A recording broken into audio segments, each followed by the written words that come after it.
On this episode of Mythbusters, That is awesome! Adam and Jamie bet the house on a hurricane survival tale. Home sweet home. For a little while. It's wind versus windows Things are going to start to get a little crazy in here. as they unleash the awesome power of nature at its deadliest. We are so not in Kansas anymore. Meantime, Carrie, Grant, and Tori chill out with two myths about liquid nitrogen. That is terrifying! First, it's the villainous movie myth of the quick freeze face that shatters like ice. Then, could a truckload of LN2 really ruin Christmas? Minus 200. I can't even comprehend that.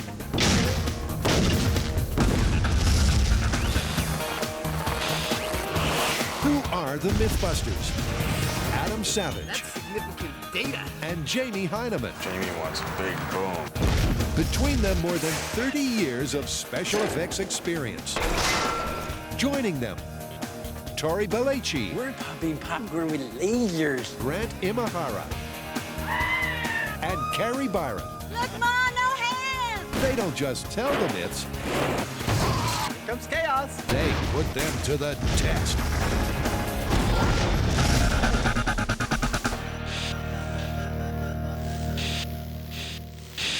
First up, a myth fit to blow the house down. Here's the myth. You've got a nice house, it's near the ocean, a hurricane's coming. What do you do? Does this have to do with opening windows? Bingo!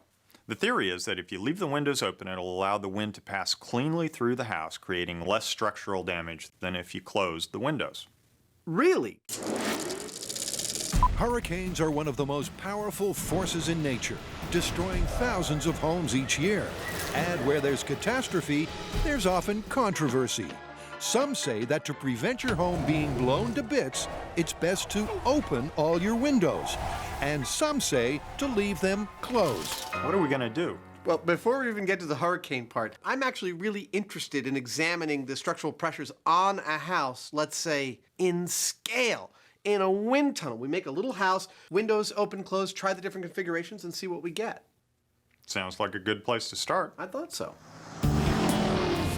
Flash forward a day to NASA's Ames Research Center, just across the bay from M5.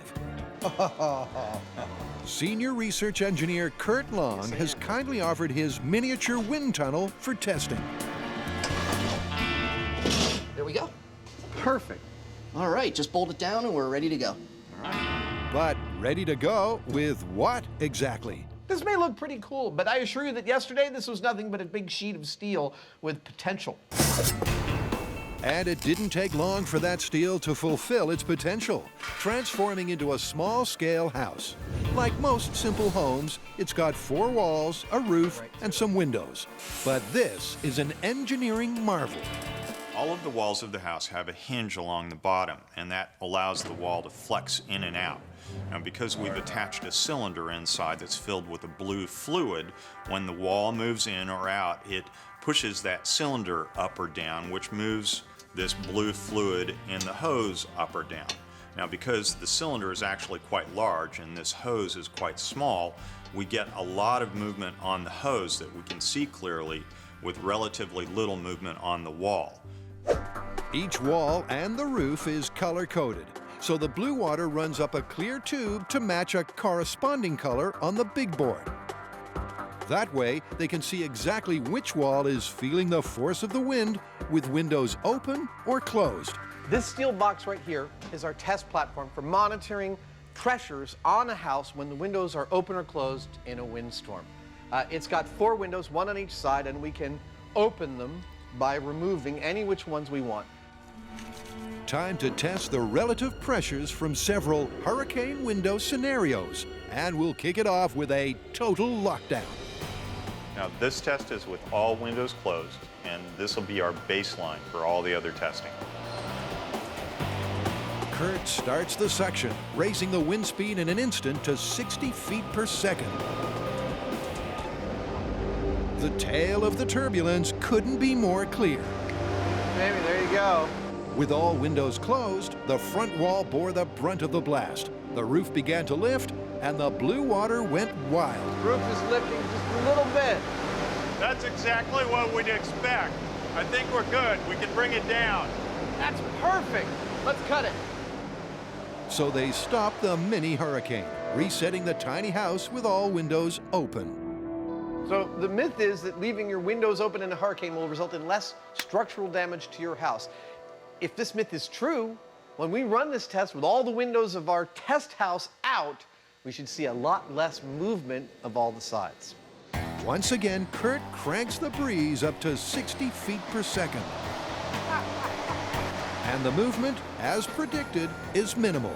The walls and the water barely budge. That's coming down just a hair. Yeah, a lot less stress with the windows open. Yep. So, windward side pushed in 8.5 inches, a lot less than last time.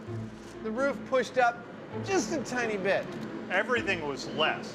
Everything was less with the windows open rather than closed. And that's good news for the myth. With all windows open, some of the wind blew clean through the house. Less pressure on the walls and roof should mean less damage. But this typhoon test isn't restricted to all or nothing. Next. Only the windward window open, all the others closed. Adam and Jamie try out a range of single window options. First, they just open the one up front. 60 feet a second. 0. Then they try a side window. Beautiful. And finally, they remove the one out back. I feel like I'm birthing a mechanical cow. But all windows open is still by far the best option. Nothing, nothing, nothing, nothing. It's all in that front face. Yep. I've seen everything I need to see. You want to call it? Yep. All right. The single worst thing you can do in a windstorm is open the windward side window and none other. Your house feels like a balloon. It puts a maximum amount of stress on the structure. It turns out that in this test, the least amount of stress on your house will result from you opening all of your windows. Indeed. The small-scale tests were great indicators, but we need to see how those pressure changes translate into real damage. Adam and Jamie know they'll have to upscale the house and bring on the hurricane.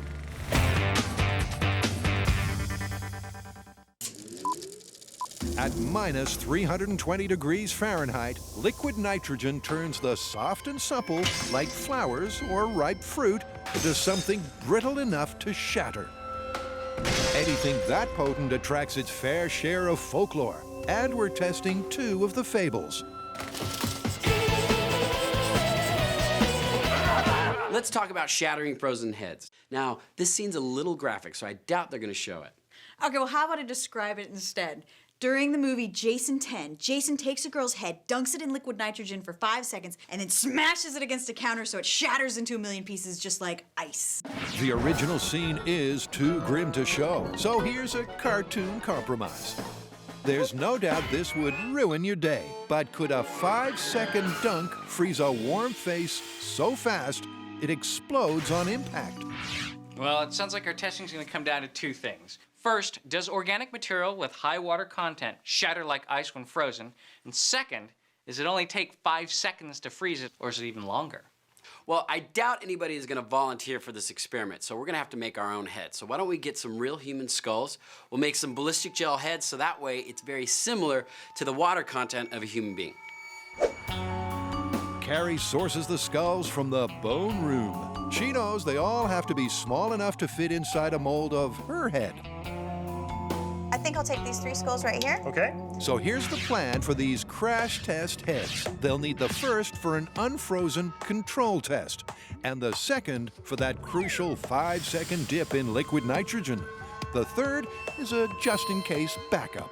Normally when we do a head cast, we use alginate, and it takes a short amount of time to set up. This time we're using a silicone that is safe to put on the skin. So I'm gonna have plenty of time to play with it, and when we're done, we have the mold. We don't have to go and make a cast and then make a mold of that. I mean, it's a one-shot deal. If it works, they can reuse the silicone mold to shape all 3 test heads. Are you claustrophobic? No. Good. but I am scared of scissors. You gotta stop shaking. Oh wait, that's my hand. Showing courage above and beyond the call, Carrie's next trial is a petroleum jelly facial. What I'm doing right now is I'm greasing up your face so that way the silicone doesn't stick to all the little hairs on your face. Otherwise, we're basically gonna be waxing your entire face. Best if Tori stops talking or Carrie stops listening. I'm not nervous. I'm just a little greasy. The silicone sludge is ready, and even if his bucket skills are less than perfect, Ooh, hey, ooh, let's acknowledge the massive loss to the world of professional cake frosting. But right now, I just want to make sure I get an even coat over her entire face so we get a good impression. As Carrie's rolled outside to stiffen up in the sunlight, How's that feel? Good? Good. Grant starts work on a pneumatic hammer to smash those frozen faces. Okay, so here's the idea. Rather than smash the face into the counter, we bring the counter to the face, hence this wide, flat head on the hammer. Now, you might be saying to yourself, oh, all this is overkill, but just imagine. If we actually get these faces to freeze, all that soft, squishy flesh could turn into real shrapnel. So we're gonna use this to perform the test remotely, and we will be safely behind blast shields. Oh, this is perfect. It's like a big, giant frying pan. Yeah, a frying pan with 1,000 pounds of force behind it. Have you ever been hit in the face with a frying pan? Nope. And it's high time we gave this lethal fry pan a test run. Okay, tomato at 20 psi. In 3, 2, 1. Oh, that's perfect speed and perfect power. Good, great. Let's smash some heads. But will a 5-second dunk in liquid nitrogen cause a face to smash like frozen fruit?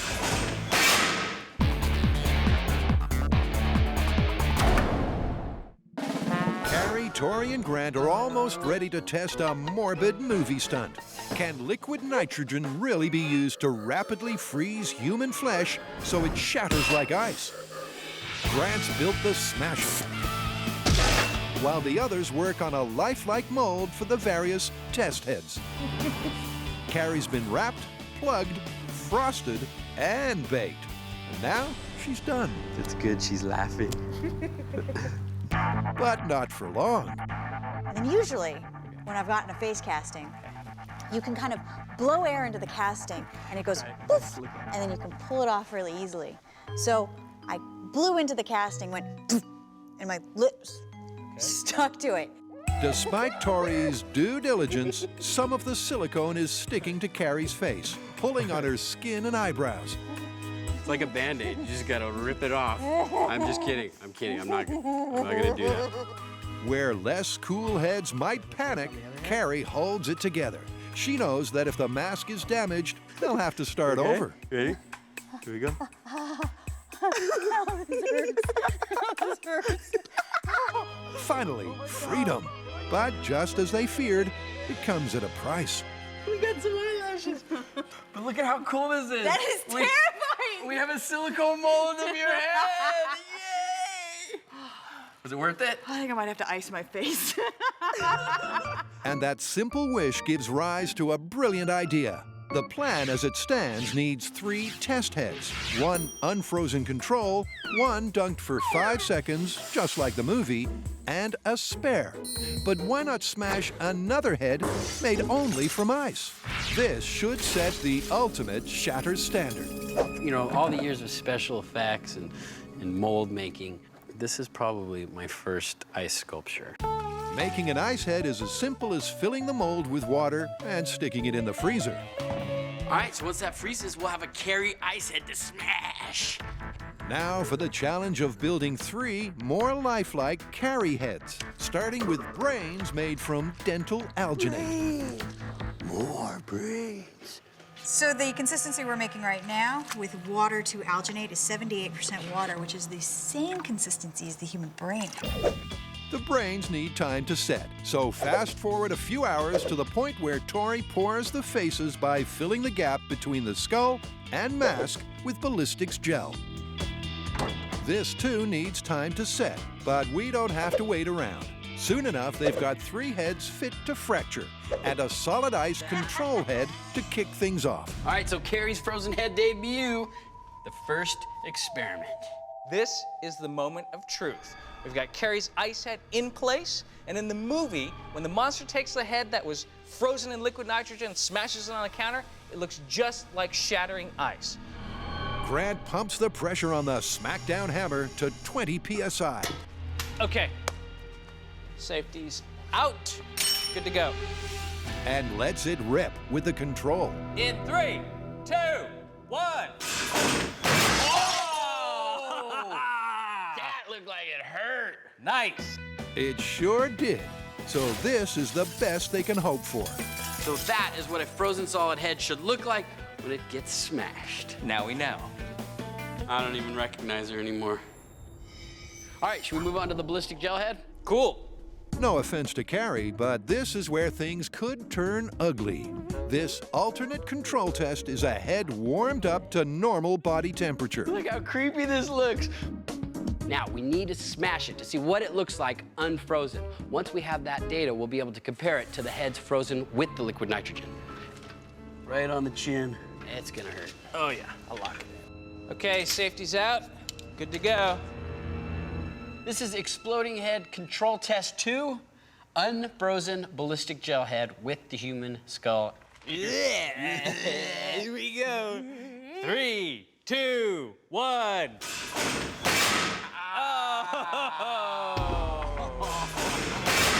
Look at that.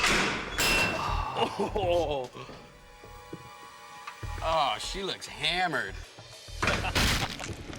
Wow. That is a perfect test. That just crushed in. Yeah, and it's just broken up the ballistic gel. It hasn't shattered all over. No. We've tested the 2 extremes. Now it's time to dunk head number 2 for 5 short seconds and see how it fares on the shatter spectrum. Now, what do you guys think's gonna happen? I mean, personally, I think 5 seconds isn't long enough to freeze a head. You know what? I have a feeling we're gonna be shattering these faces. I think liquid nitrogen is really effective. 5 seconds might be just long enough to pull this off. They've built a snug box with foam insulation to hold the cold of the LN2. And they'll need to be careful. Dealing with such fearsomely low temperatures, frostbite is a real danger. Ugh, this is so wrong. When you say go, I'll start timing. That means long gloves, a full face mask, an apron, and a narrator saying, "Don't try this at home." Whoa. Tell me when. Okay. Oh my God, look at that! That is so cool. Weird. Quickly so it doesn't unfreeze. Going as quick as I can. Grant predicts it won't work, but the others think you can sometimes trust in the movies. Okay, pressured up. 20 psi. Safety's out. Good to go.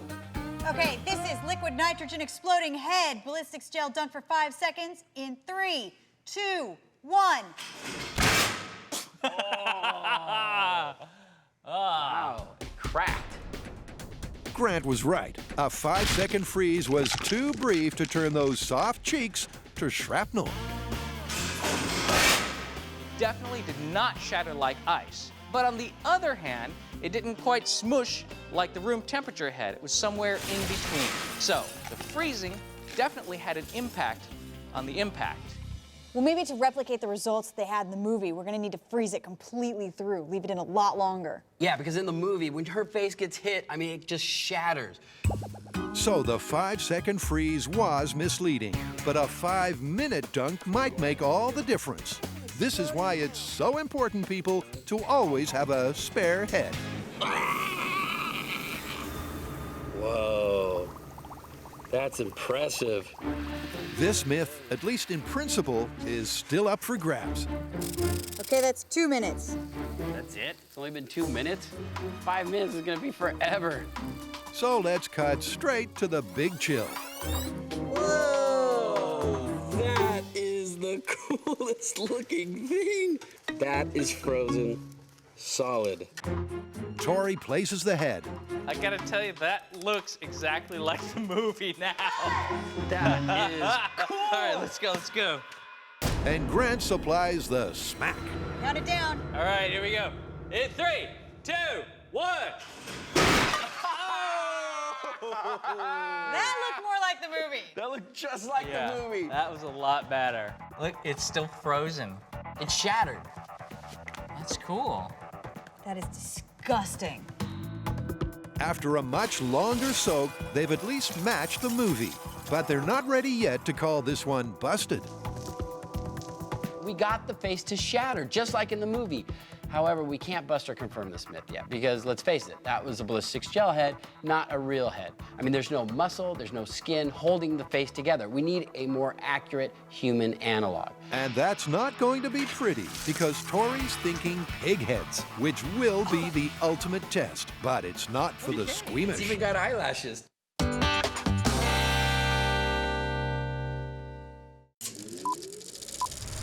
Adam and Jamie are testing a myth that might just save your house and your life. Will opening every window in a hurricane lessen the damage to your home? Well, at NASA's wind tunnel, the small-scale experiments fortified the fable. When we opened all the windows, we saw in that test specifically the least amount of overall pressure on our structure. So where does that leave us? Somehow we need to get from those pressure differentials we saw in the small-scale testing to a real-world situation and see what it means in terms of structural damage. But that leads us right back to, where are we going to get a hurricane? Well, the simple answer to that is Florida. And it really doesn't matter if it's hurricane season or not. When you want to investigate the power of hurricane-force winds, you can do one of two things. Either A, get yourself into the middle of a real hurricane, or B, travel to the University of Florida's Hurricane Research Facility, which is where we are now, where they have the world's largest portable hurricane simulator.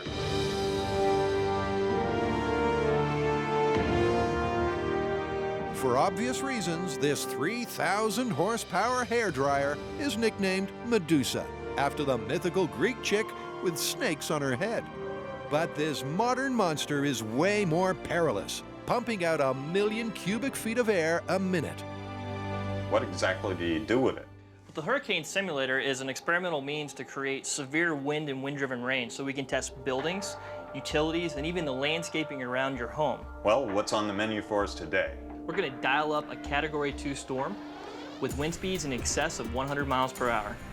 Wow. You said it, Jamie. And the guys just can't resist the thrill of first putting their own hides in harm's way. Okay, we're all set. Let's start those babies up. Here's man versus fan at 100 miles per hour.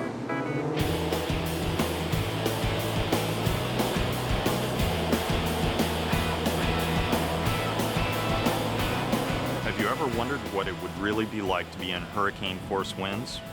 Well, we've all seen news footage of hurricanes when they hit land and so on. This is 100 miles per hour. And notice how hard it is for us to retain traction on this surface. You'd be like a tissue cloth in the wind.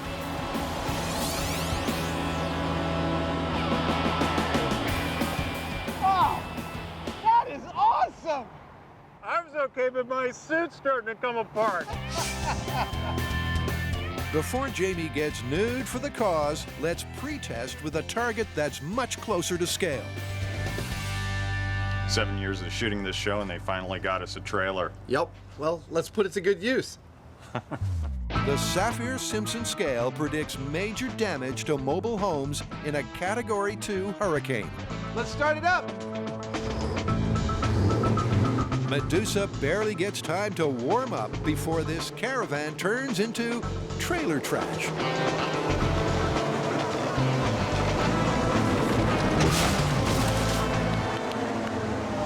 Well, that didn't take much.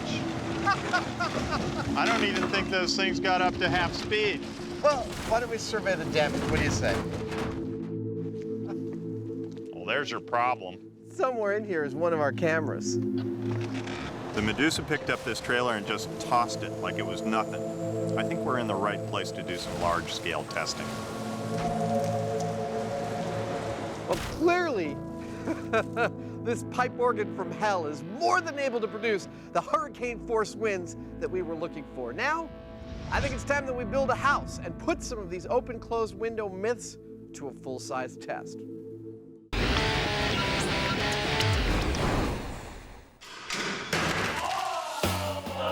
So far, we've matched the movie myth of the shattered face, but it took 5 minutes to freeze, not 5 seconds. To silence the critics, they're retesting with a better human analog, and Carrie's not comfortable. It's got muscle and skin and lots of blood. We're starting out with 5 seconds, just like the movie. And then, if that doesn't work, we're moving on to full freeze. I sure hope you enjoy watching this because I won't. Whoa! It's like a deep-fried pig, except deep-frozen. It's round 2 of the frozen face smash. This pig's head is real flesh and blood, so the result should be more realistic. He looks so peaceful. Carrie reluctantly calls the shot. Okay, this is liquid nitrogen, exploding heads, pig head. 5 seconds. Call it. All right, here we go. In 3, 2, 1. Is it bad? No. It's not good. It's just not Good, really you should bad. go check that out. All right. Squash, but no shatter. Yep, we flattened the face, but it didn't in any way shatter like the one in the movie. No. We'd like to show you the whole of the high-speed replay, but trust us, you don't want to see it. Suffice to say, it didn't shatter. Do you want to try to leave it in there a little bit longer and see if that's enough to make it shatter? Absolutely. I think that's a great idea. To maximize their chances, the second head marinates for a full 15 minutes. Oh, that's frozen solid. Whoa. Grant pressures up, and Carrie dares to take a peek. 2, 1. Why did I look? Oh, why did I You're a glutton for punishment. So what's the verdict? We froze his head completely solid and smashed it, and no shattering happened whatsoever. Absolutely nothing like the movie. So I guess this one's busted. Thank God we're done. Busted. Busted. Evildoers take note. Results of a 5-second face freeze might not match your expectations.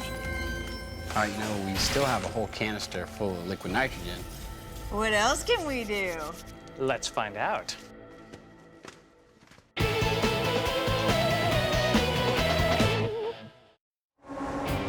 Jamie and Adam have already risked losing their shirts. That is awesome! Then totaled a trailer Well, that didn't take much. to trial this portable mechanical hurricane. I think we broke part of the toilet. With a Category 2 wind speed, Medusa simulates a half-strength hurricane. So we're building a half-sized house to see if it suffers more or less structural damage with the windows open or closed. Yeah, It's been a while since your last Amish barn raising, hasn't it? yeah. This prefab cubby house roughly replicates a real home's proportions. Home sweet home. Yeah, for a little while.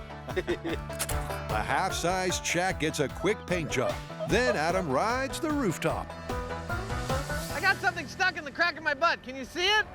It's not every day you see a house deliberately put in the path of a hurricane. Oh, Dorothy, we are so not in Kansas anymore.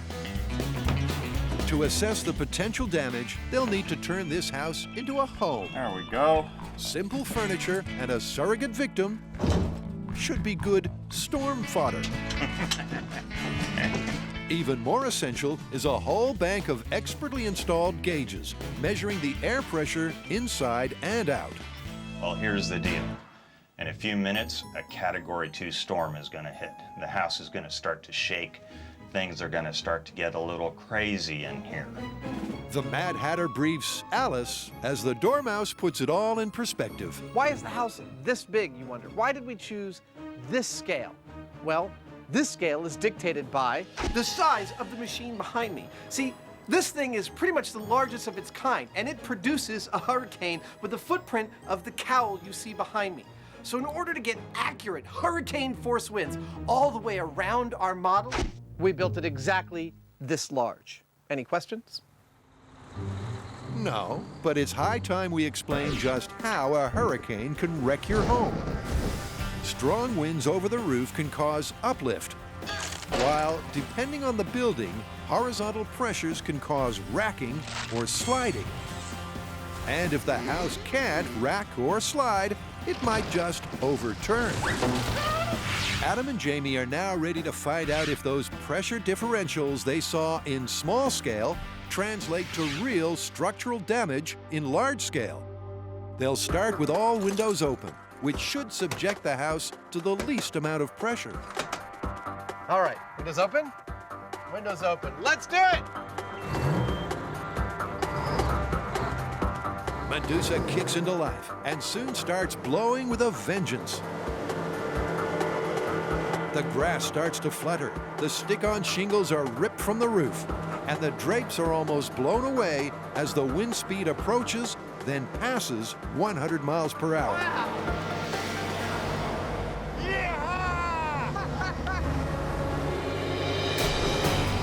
After 2 minutes, Jamie pulls the plug. As expected, with windows open, the house hasn't budged. Time to instigate an internal investigation.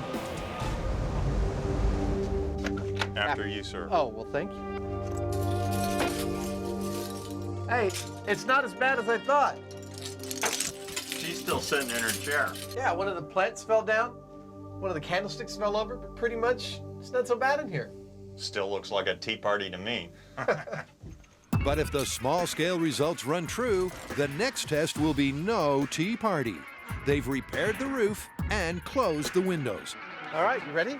I'm ready. All right, windows closed. Let's turn it on! Hang on to your hats. Facing a Force 2 hurricane at point-blank range, this could be the moment our kit home turns into kindling. Once again, Medusa cranks up to full speed.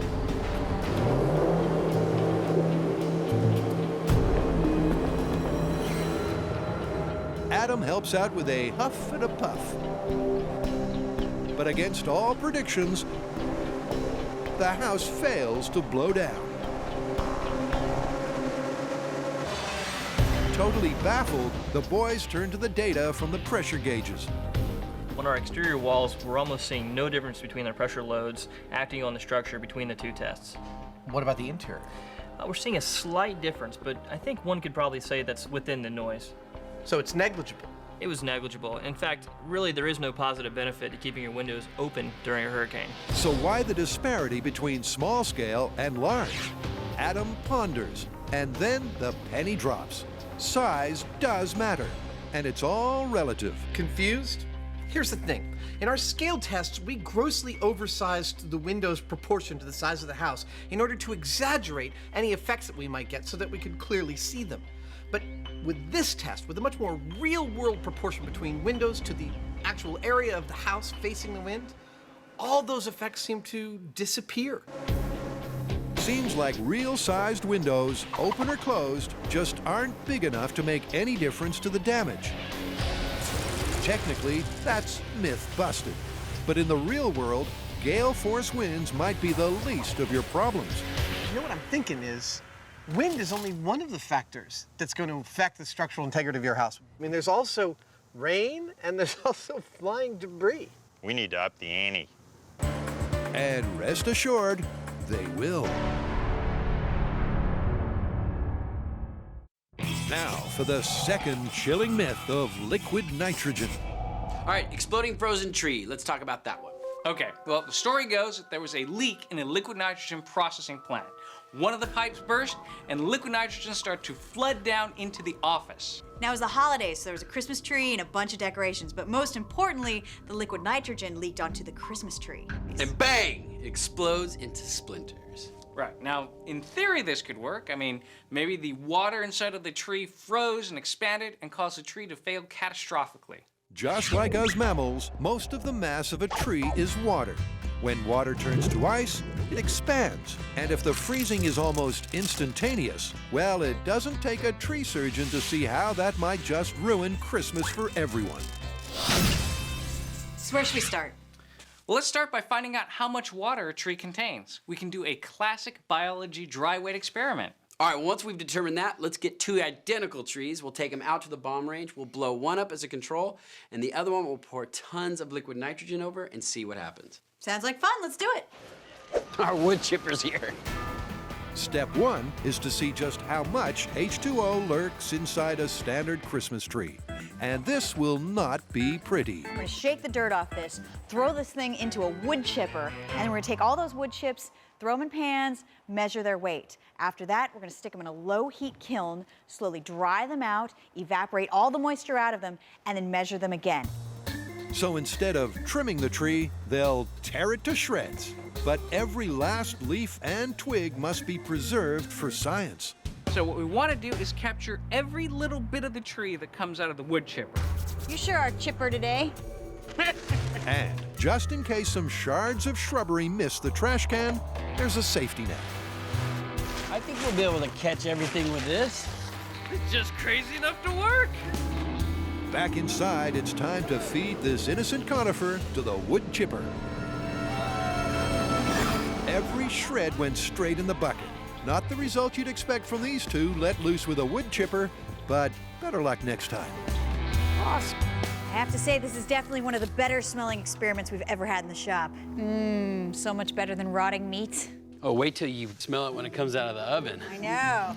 It's gonna be delicious. Fresh pine scent. What started out as mulch looks like being the dish of the day. So we've taken our 6-foot Christmas tree, put it through a wood chipper, and distributed it onto 8 baking trays. Over time, as the water bakes out of the tree, that weight's gonna go down until at some point it will plateau. Then we know we've gotten all the moisture out, and that will tell us what the overall moisture content of the tree was.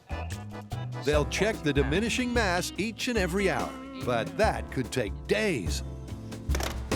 Tray number 1, 7.4 pounds. All right, 7.4, that's it. The oven is filled. Now it's time to bake our tree. In the meantime, there's fun to be had on the bomb range with an ill-fated control tree. I hate to get sappy here, but does anybody feel really bad about blowing up a tree? Is this what Christmas is like at JD's house? Oh! Smells great. Now, of course, we can all imagine what an exploding tree looks like, but in the name of science and all things cool, we're gonna do it anyway. The myth does call for a tree explosion, so as a point of comparison, we'll simulate that with some restraint. So what do we got here? Little det cord, that ought to do it. Yeah. Yeah, we could use C4, we could use all sorts of explosives, but I think det cord gives us the best chance of not blowing it up to complete smithereen. Yeah, that's probably a good call. And look, it's gonna look like a Christmas tree. The team retreats as JD sets the firing cap, then calls in the chaos. Fire in a hole! Fire in a hole! Fire in a hole! All right, so this is liquid nitrogen exploding tree control test. Still calling this a control test. Wait, you're acting like I am enjoying this. This is serious science right now, okay? All right. In 3, 2, 1, go, JD!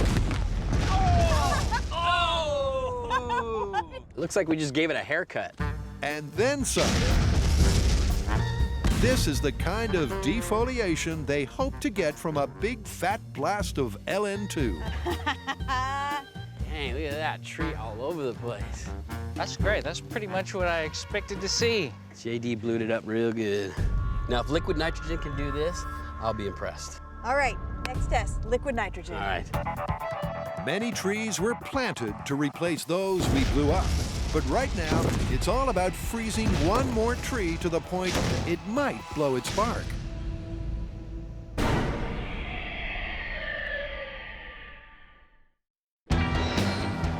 So far, Adam and Jamie have disproved the myth that it's best to open all your windows in a hurricane.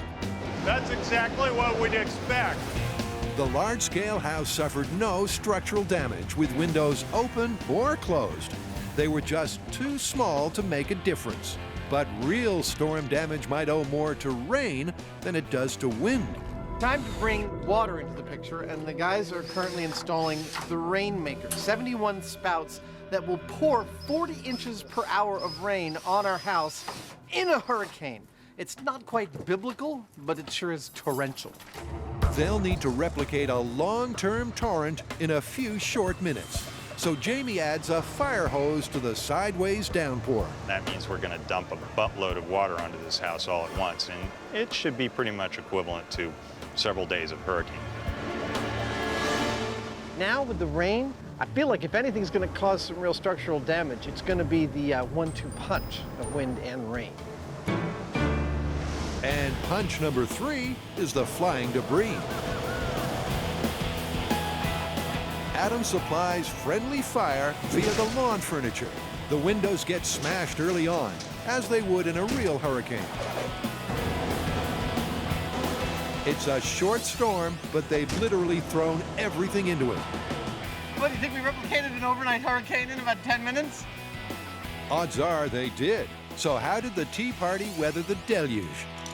Wow, what a mess. There's water everywhere. Oh my gosh, the carpet is completely soaked through and through.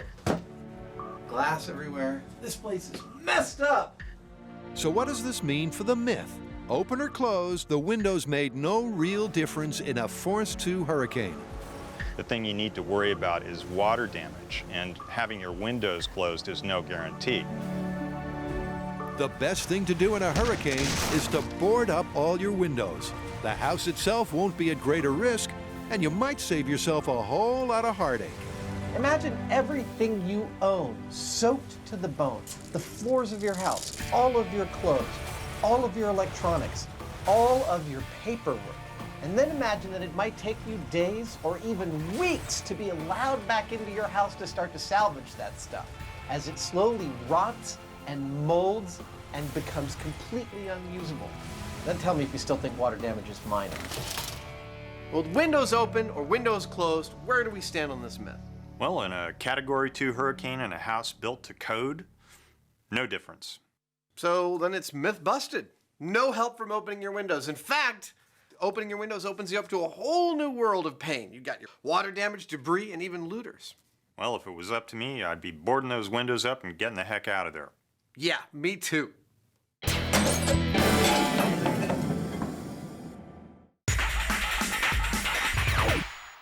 Fire in a hole! Tori, Grant, and Carrie have slow-cooked one tree, then blown up another to test a tale of liquid nitrogen. If the fable's true, rapidly frozen water inside the tree expands so fast it explodes. But is there enough moisture to justify the myth? So our figures have finally plateaued, and what's left of the tree is now 33% of its original weight. What?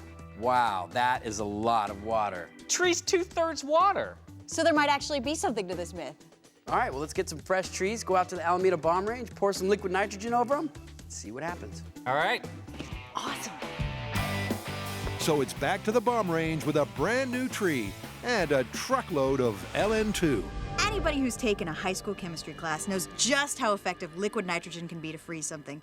So we thought in Mythbusters fashion, we'd take a small quantity, like 2,800 gallons of liquid nitrogen, and we're gonna pump it through this hose. And out through these phase separators, where it'll separate the liquid nitrogen from the gases. So we'll be able to dump hundreds of gallons of liquid nitrogen over the entire tree. And just to check our progress, we've got this temperature probe, which should be good down to minus 300 degrees Fahrenheit. We'll jam it in the trunk and watch it remotely.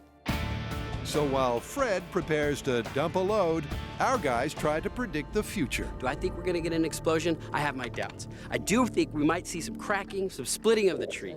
But you know what, there's always that little chance that that tree could explode. I mean, we have been wrong before on Mythbusters. I have my doubts that this tree is going to give us any sort of grand explosion. If anything, maybe some of the ornaments might explode, which, you know, when I told the story later, I might say the tree exploded. But I'm definitely standing behind the blast shields, just in case I'm wrong, because I am often wrong. The frigid fog rolls in, and Carrie braces for the big bang. As the liquid turns to gas, oxygen gets sucked out of the mix. So I'll say it again, folks, don't get too close to liquid nitrogen. 43.5 degrees. That's dropping fast. That's like 20 degrees in 2 minutes. It's dropping faster now. What are we at? 16.2, heading towards 0. This thing could explode at any moment. It sure could. And let's note that the freezing point of water is plus 32 degrees Fahrenheit. Dropping really fast now. Minus 90, minus 95. What? Minus 100. Antarctica cold. Yeah. This tree is definitely frozen. It's at minus 140 now. It's minus 150. How much time has elapsed? We are now at 7 minutes. The LN2 dissipates slightly in the breeze, but the temperature of the tree continues to plummet. We're dumping gallons and gallons of liquid nitrogen over the top of the tree. It looks like fog rolling down off the top of it. You can actually see the trunk slowly turn white and freeze. No tree in history ever got this chilly, this fast. The coldest temperature recorded on Earth is minus 146 degrees Fahrenheit, and this freeze shows no sign of slowing. We're reaching minus 200. I can't even comprehend that. Over the next few minutes, the tree gets much colder, pushing on to the limits of absolute zero, but still no explosion. We got the core temperature of the tree to minus 330 degrees Fahrenheit. If that tree were going to explode as a result of the water inside freezing, it would have. But unfortunately for the myth, it's still intact. Look, it's been almost half an hour, over 200 gallons of liquid nitrogen. I think we should call this and check it out. All right, let's call it. All right, Fred, go ahead and kill the liquid nitrogen. They couldn't get it any colder, and the tree hasn't so much as shed a leaf. You know what? I was really hoping this thing was going to explode. Check for cracks. Wow. Not any cracks, though? No I don't cracks. see any cracks at all. But the whole trunk is like covered in frost. It means it's completely been covered in liquid nitrogen. What should we do now? Well, I wonder what would happen if there was some sort of impact. Could you actually shatter this tree the way you do with those science experiments? Yeah, how about if we hit it with the shotgun? That sounds like a plan to me. Yeah, nice violent Mythbuster ending. I like it. We do like to end with a bang, and a load of buckshot just might deliver the catastrophic conifer failure we hoped for. If anybody loves Christmas, turn your heads now. This just seems wrong, shooting a Christmas tree. Safety's off. Here we go in 3, 2, 1. The tree's frozen solid, but it's still not smashing to smithereens. All right, it's about as good as we get. What more can you do? Well, here's what you could have done much earlier. Asked an expert. As an arborist, what are we doing wrong? Why is the tree not exploding? Trees in colder climates are naturally built to not explode. What happens is the water inside of the tree cells moves to air spaces outside of the tree cells, and those air spaces provide enough room for the water to expand without exploding the tree. So the water does freeze and it does expand, but because of the air spaces, the trunk doesn't go boom, boom. Correct. So no matter how much we freeze this tree, it's never going to explode? I doubt it. Stupid adapting nature. All that remains is to officially admit defeat. Look at that. It's obvious that this tree is frozen completely to the core, and even with a high velocity impact, it did not shatter it or do anything that looked like an explosion. Yeah, we froze it with liquid nitrogen, didn't explode, and we hit it with a shotgun shell, still didn't explode. All right, I guess we're calling this one busted. Busted. Busted. You know, I could always go into the tree trimming business.